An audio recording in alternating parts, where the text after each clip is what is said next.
I'll give you the backstory. This is what I do. It started.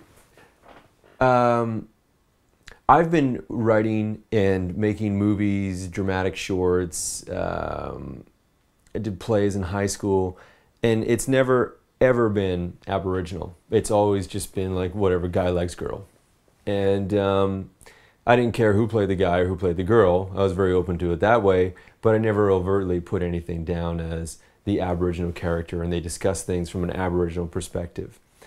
And which is kind of funny given the home I grew up in.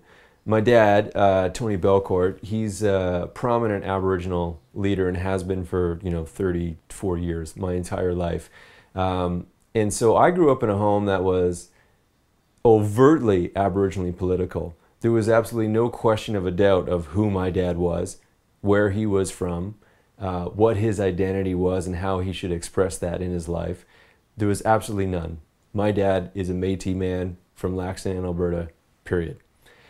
My mom is from Halifax, Nova Scotia. She's white, blonde, blue-eyed.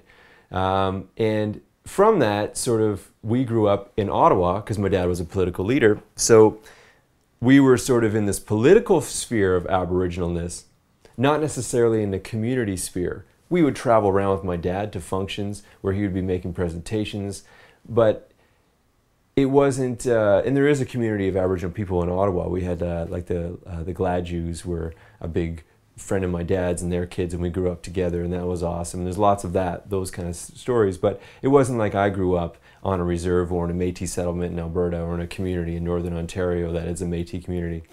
So for me, there was always this, I understood it. I understood the politics, I understood the identity, the questions, the Constitution. These were things that I just grew up around all the time with political people that my dad would work with. But it never really transferred to my art. The first person who did that in our family is my oldest sister, Christy Belcourt. She's a painter, a fine artist. And she was in a punk and 50s, and I was the younger brother, so I'd always get into whatever she was into afterwards. And then eventually she came full circle, and she grew her hair out from her dreads and all this kind of Rastafari stuff that she was into, and she became who she is now, who she always was, you could say. And that is a Métis woman and a painter, and really traditionally knowledgeable in those ways, and speaks with elders and those kinds of things. And from her leadership and my dad, it was sort of like, when the question began to arise in the last 5 or 6 years for me, like, okay, when am I gonna, not think about just being a generic pop person, but when am I gonna actually put these other parts of myself down on paper? When am I actually gonna try to explore what it means to be those things?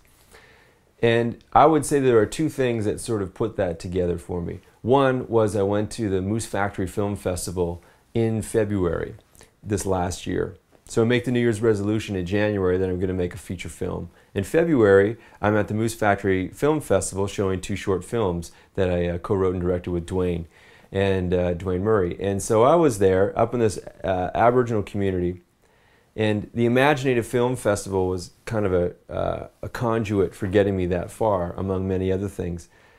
And here's another film festival that's taken me with open arms in the Aboriginal community. And they're encouraging me, and they're talking about my work, and they're excited about the things that I'm doing. And it just felt like, if this is the community that's been the most supportive of my work on the one hand, and it's the community from which I'm also from, and it's also the Aboriginal community overtly, is which I've done all this documentary work and website and graphic design and research, and all my money jobs has been in Aboriginal world. It seemed like I was always blocking myself creatively by not putting that into my drama, my own thing. When it was other people's things, documentaries, etc., it was different. And so all these things combined together for me to just sort of say, to ask the question, what does it mean to me to be Aboriginal? Because the hesitation for me doing that in the work was, I know what it means to other people. I know what it means when people have, say, they're, full blood or something, or they grew up in a community like I was saying before. I think to me that makes more sense. But what do I do for myself?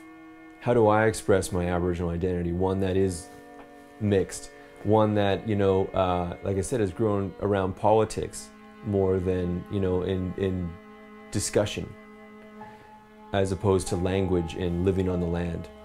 And how do I put that person, me, forward? How do I make sense of that? So the Moose Factory Film Festival was me seeing that there's an audience for my work and somebody's there for it. And I could feel that they want that kind of thing from me. And the second one is the fact that I am, as I said before, becoming a dad. And becoming a father to me really means sort of having some kind of sense of who you are, because someone else is going to ask you, and that someone else is very important, that you understand your relationship to yourself and the place, so you can actually be with your child in a way that's more positive than, I don't know, whatever, man, that's not going to really get it done. So, I just thought now's the time to really start exploring that and asking the questions, even though I might not like some of the answers, or I might be afraid of where it leads, but I wanted to know what it meant to be Aboriginal for me.